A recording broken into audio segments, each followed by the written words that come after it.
Good evening and welcome to episode 95. As always, let's start with our gratitude attitude. So, if you would please gently close your eyes. Take a deep breath.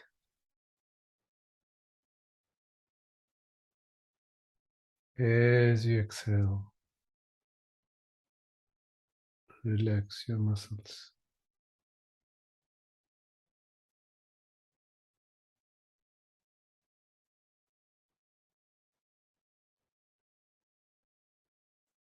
Take another deep breath.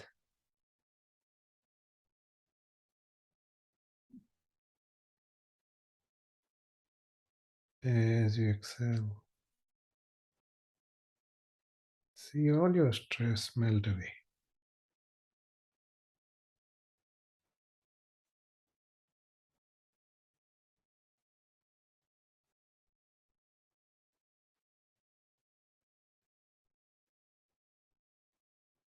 Take one more deep breath.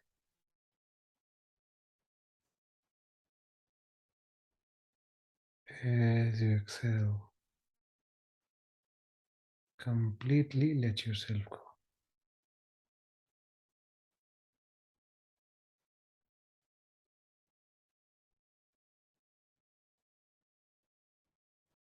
Now, think of one thing that you're thankful for that happened in the past week.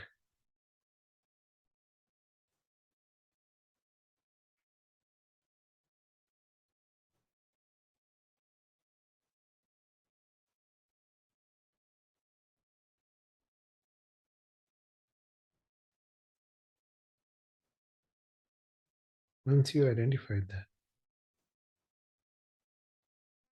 think about why you're thankful.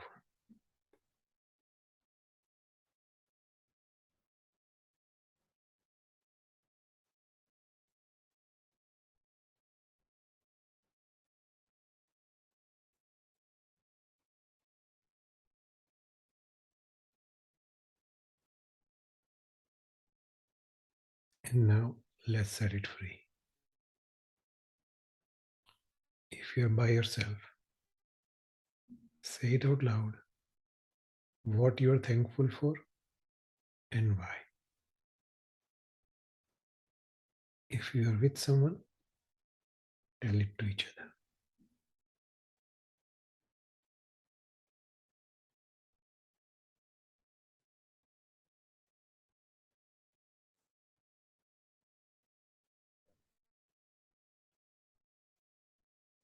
All right, welcome back.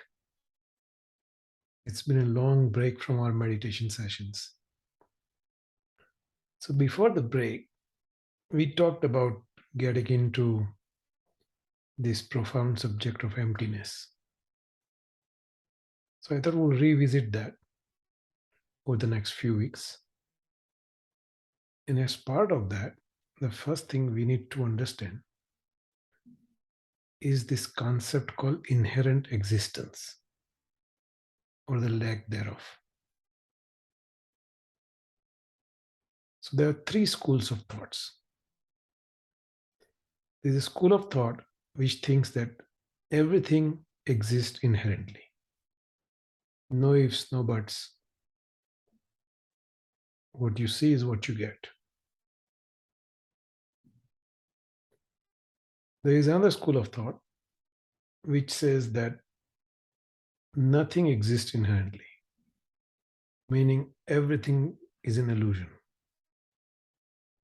We are characters in someone else's video game. And then there's a third school of thought, which is what we call middle way. And that has a rather nuanced take on in existence and inherent existence.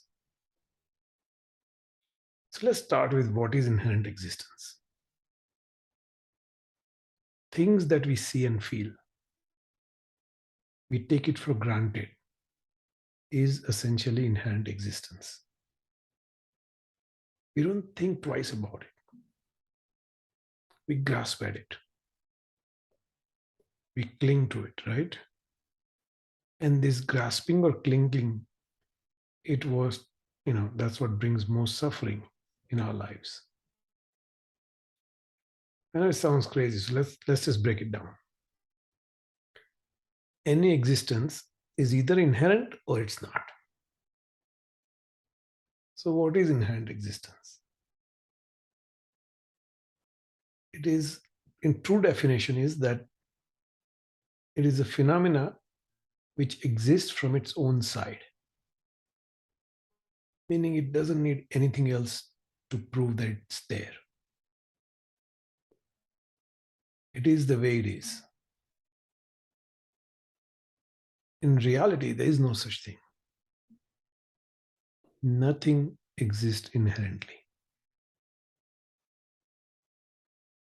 For anything to exist on its own side, right? Either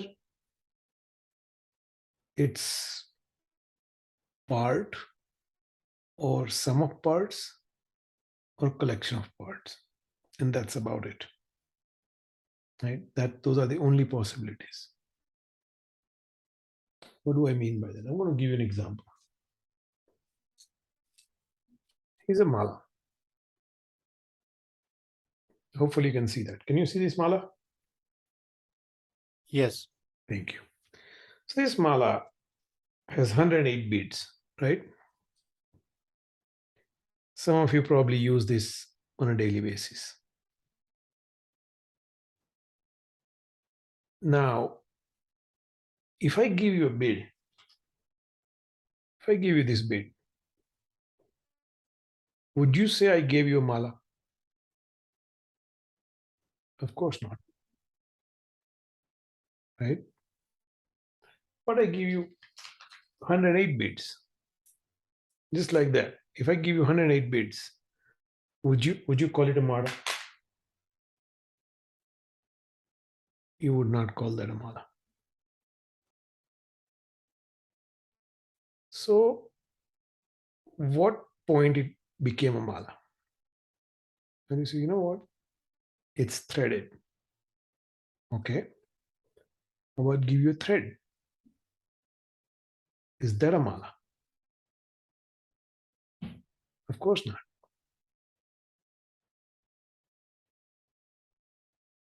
How about I give you 108 beads along with a thread separately? You would say it's all the components of a mala, but it's not a mala, right? Until someone actually goes through an effort to make one, it's not a mala. So there is no inherently existing mala, if you will.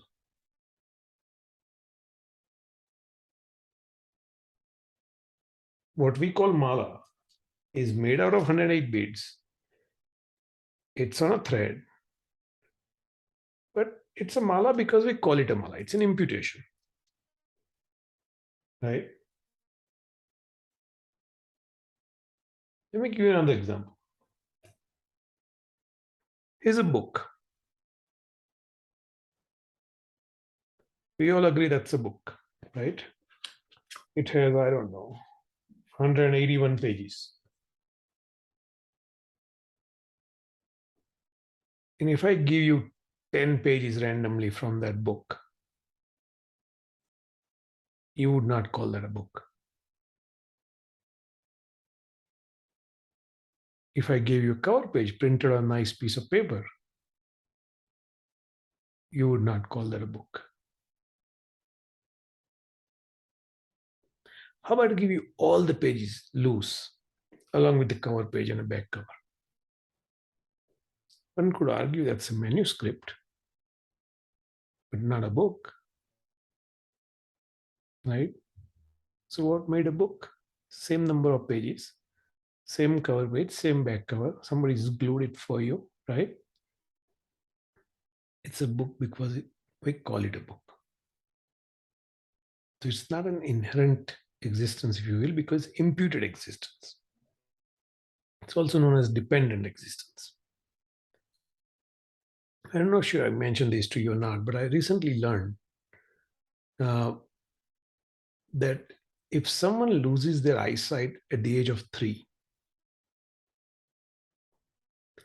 and then let's say at the age of 40, they, with thanks to the miracle of modern science, they get that eyesight back. That person will not be able to see what we see,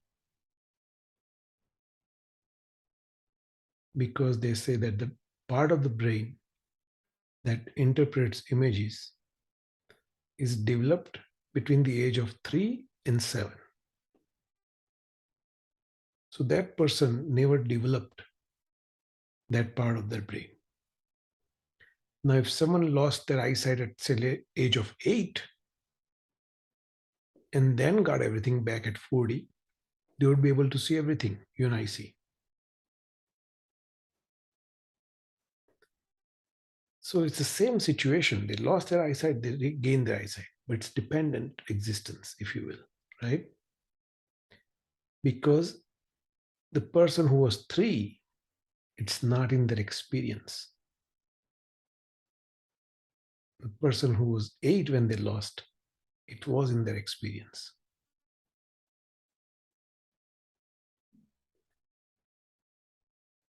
So another way to look at it, and I love to say this, I said this number of times before. Um, Actually, before I go on to that, let me make another point. Editor of my book, when we had discussed this inherent existence as one of the chapter in the book, she called me. She's like, I don't agree with this. I'm not sure I'm comfortable approving this.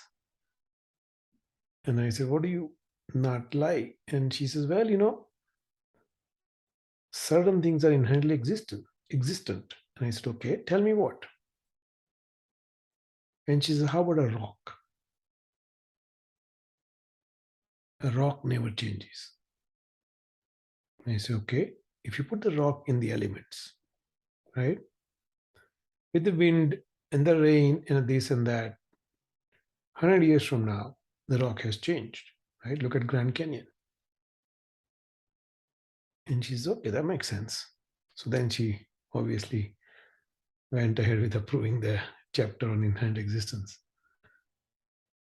But one example I want to give you is, how we grasp at ourselves, right? We sometimes either so happy or sad, and this usually happens in extreme situation, right? We are really proud of ourselves or really angry at someone, or the true self comes out, like the ego of me comes out, right?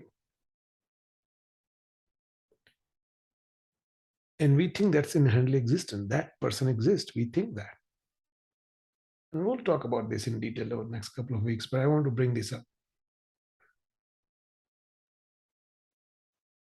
But if you think about it, if you go back, that person which you are fond of today, whether when you're angry or when you're happiest, when your kids made you proud, whatever that case may be, it just comes out of you, right? That person is different than what you were a 10-year-old. When you were 10 years old, your concept of me was a lot different than your concept of me today. That 10-year-old, you probably would not recognize who you are today, most likely, right? Because we change, we all change over time. So that's a classic example of lack of inherent existence to me. Because who I was at age 10 or what I was proud of is a lot different than who I am today or what I'm proud of today. And that pride is what bothers us all, right? That pride brings up the ego in us. And that ego we grasp. And that's what is root of all these problems in our lives, if you will. So again, it's a deep subject. Let's pick this up again next week.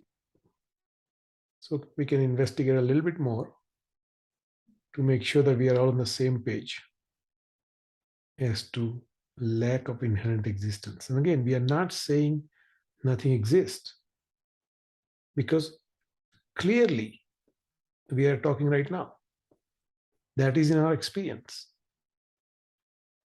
All we are saying is that experience is a dependent experience or imputed experience. No need to cling to it. That's all. Hope it makes sense. So, in today's meditation, we'll first settle down at our hearts, as always. Then let's try to imagine that our mind is this vast, bright, sunny sky. I'm going back to basics here. And thoughts are clouds that come and go. We'll observe the thoughts that may come and disappear in this vast sky that is our mind.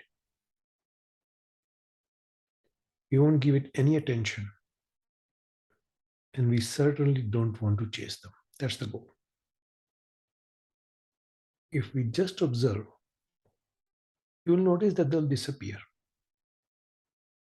And then we'll focus on the empty lights nature of the space. That's the goal. If you are ready, let's begin. Please get into your meditation posture. Cross-legged position. If you are in a chair, just keep your legs straight. Back upright. Spine erect. Shoulders leveled. Gently close your eyes.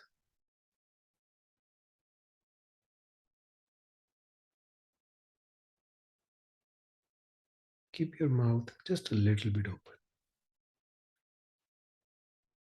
That way, any stress you may have accumulated will dissipate.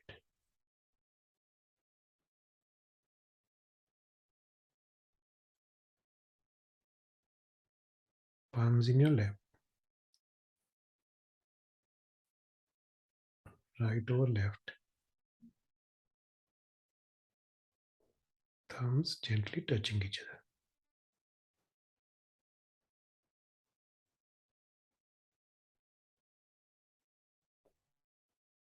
Now, take a deep breath.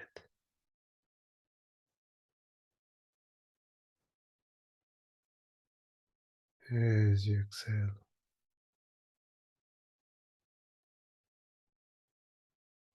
see the stress dripping away from your body.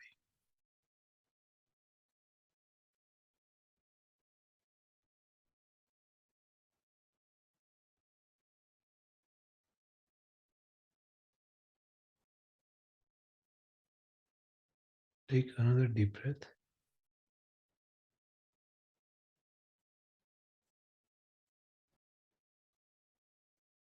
As you exhale, see your body getting lighter and lighter.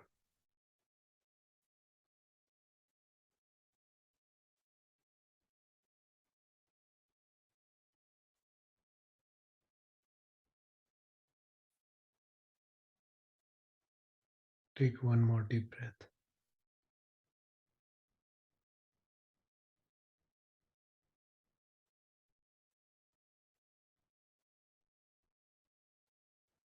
This time,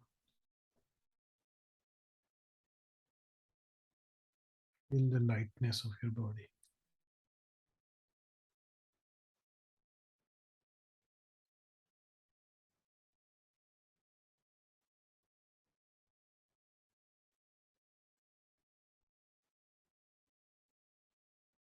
Now, bring your attention to the sensation of your breath at your nostril.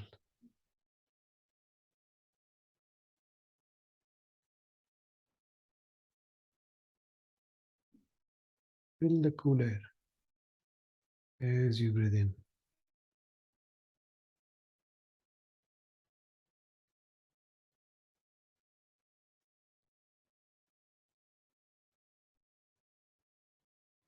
Feel slightly warmer air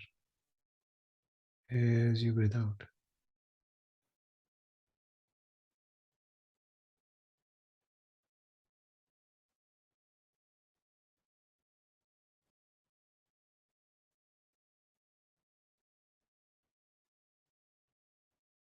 Your focus on your nostrils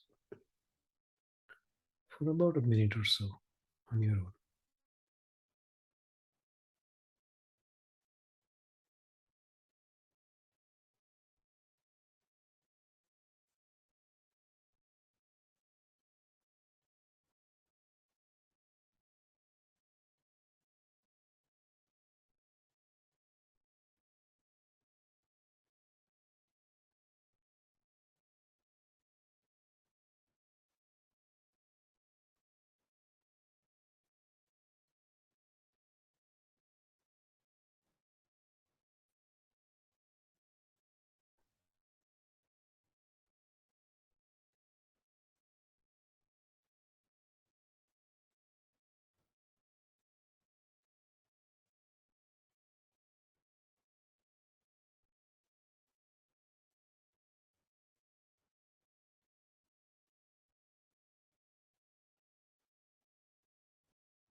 Bring your attention at your heart.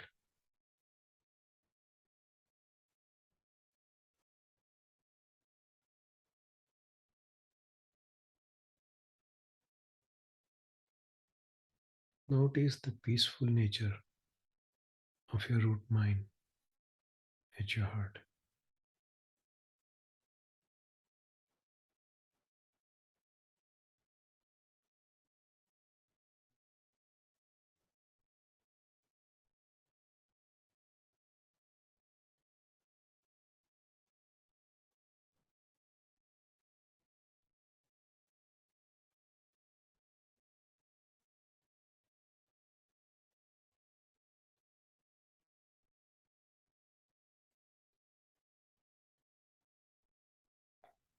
Let this peaceful moment bring the next peaceful moment.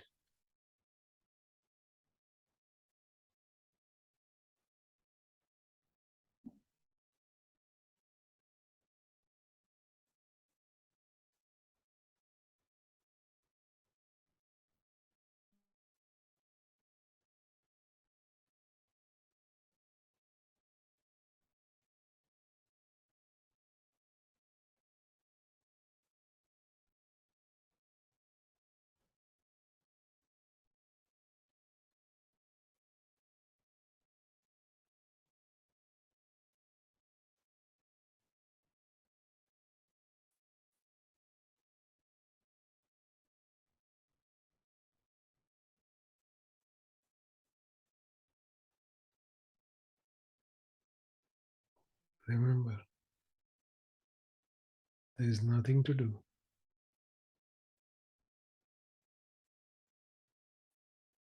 nowhere to go.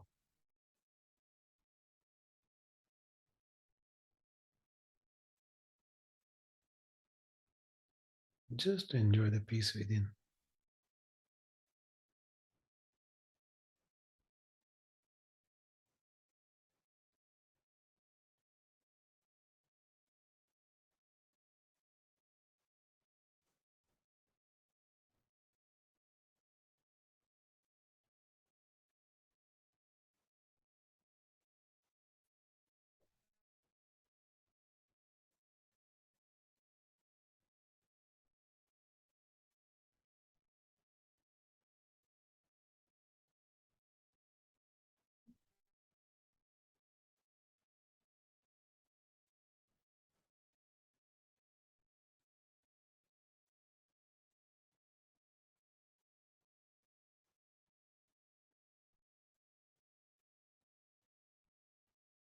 Now,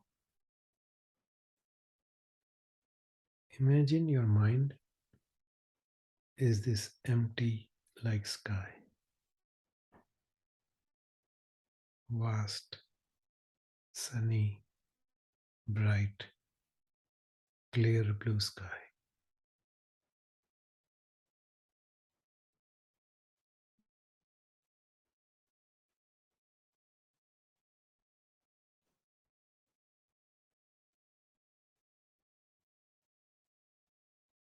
And the thoughts are like clouds in that sky.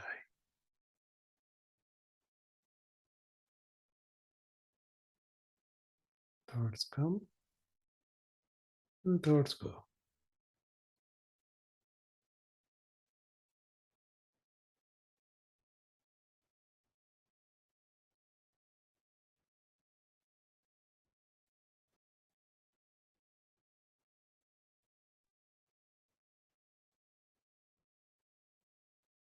If a thought arises, just acknowledge it. Don't chase it. It will dissipate.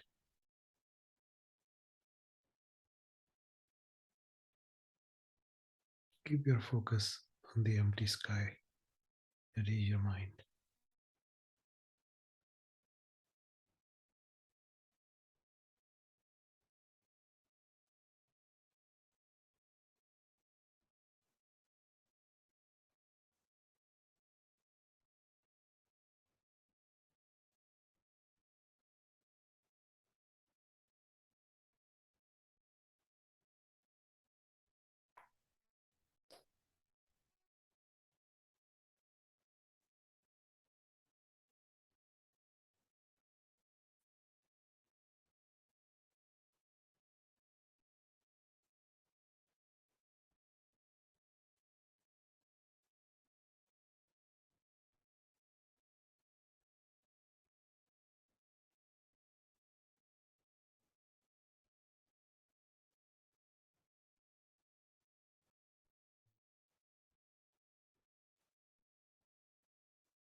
If you chased your thoughts in some different world, please come back.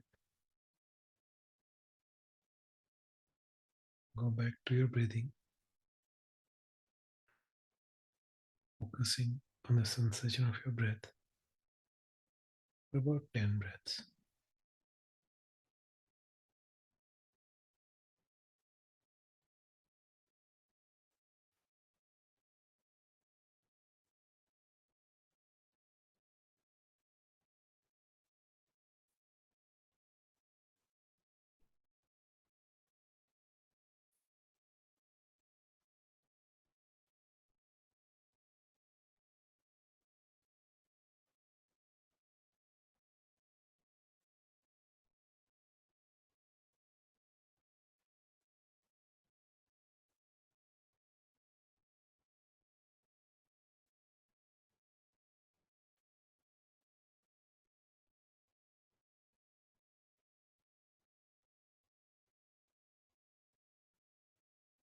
Keep your focus on the empty sky like nature of your mind.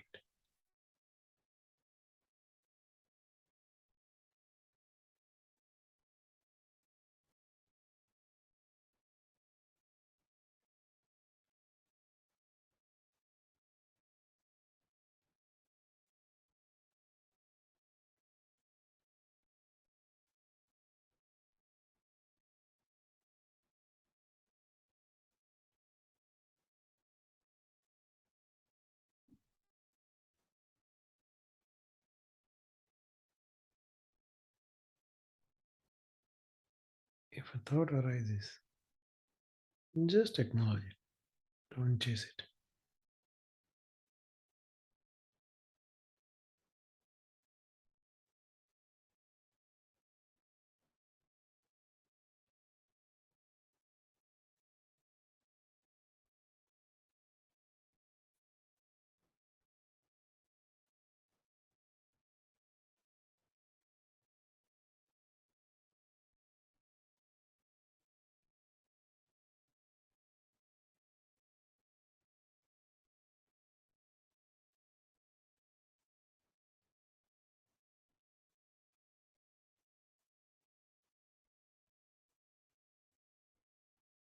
When you're ready, gently open your eyes.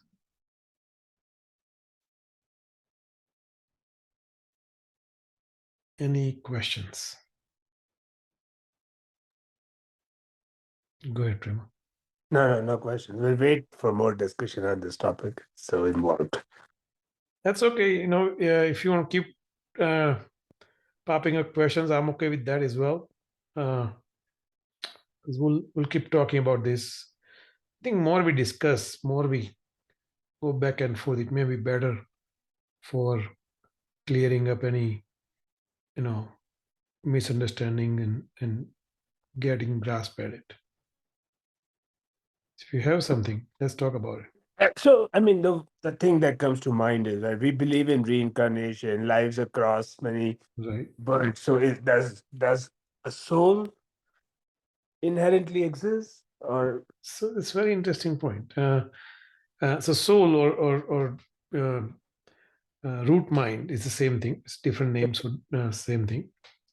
But uh, and this is really deep. Okay, I don't think they are saying even the soul. I mean, for now we need to accept the fact that soul exists inherently because that's where your karma resides, right?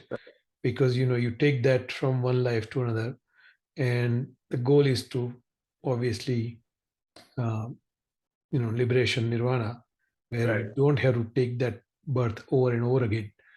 uh, so for now that's what we want to focus on. But if you get really deep into it, they say the soul even cannot inherently exist, and even the buddhas don't inherently exist. Okay. Yeah. But that's Topic way for another day. that, Yeah, that is way another year, probably after a couple of years maybe. yeah. But that's but for now, if we focus on, okay, the soul exists inherently, right? Because we all know that, or at least we believe that goes from one life to another, right? We take only thing we take with us to the next life is that soul. And not only thing, the soul travels on the winds of karma. Hmm. Okay, so the winds of karma actually takes the soul to the next place. So all our karmic impressions are on your soul. So that we take it with us. So for now, we need to accept that fact that yes, that inherently exists, because we all, um, are dependent on karma as to what goes around. Now there are ways to purify our negative karmas and whatnot. Um, but in general, we all have to uh, live up to the karma we have created from beginningless time, right? I mean, if we agree that, okay, uh, we go from life to life, right? Then we have had so many different lives, so we cannot say that we are inherently we didn't do anything bad, right? We may have killed somebody, we just don't know, right? We may have committed some heinous crimes, we just don't know. Yeah, So uh, because we believe in that, for now we accept that yes, the soul inherently exists. I know it's a long-winded answer, but yeah. No, it makes sense. Yeah, and like you said, someday we'll discuss more about it. yeah. But for now, because we want to make sure we purify our karma, because that's to me that's the main thing, right? If we can uh, accept the fact that yes, we have some karmic imprints, and we all have to live up to that, then less negative karma we create, the better it is. And if we can purify some of the previous negative karmas, that's even better. Hmm. Any other questions?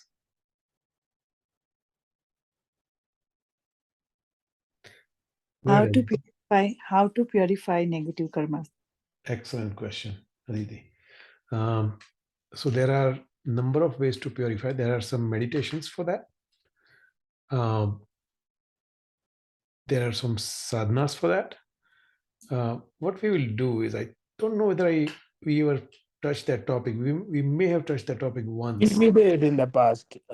We did. that, but it'd be good to revisit that as well. Okay. Yeah. So, Aditi, let's do this. After we finish this emptiness series, let's revisit the purifying negative karma series. Okay, because that's a very good point. It's a practical thing to do, right? Because we all have created some heavy negative karmas. I know at least I have. So Yeah, thank you very much. you're welcome.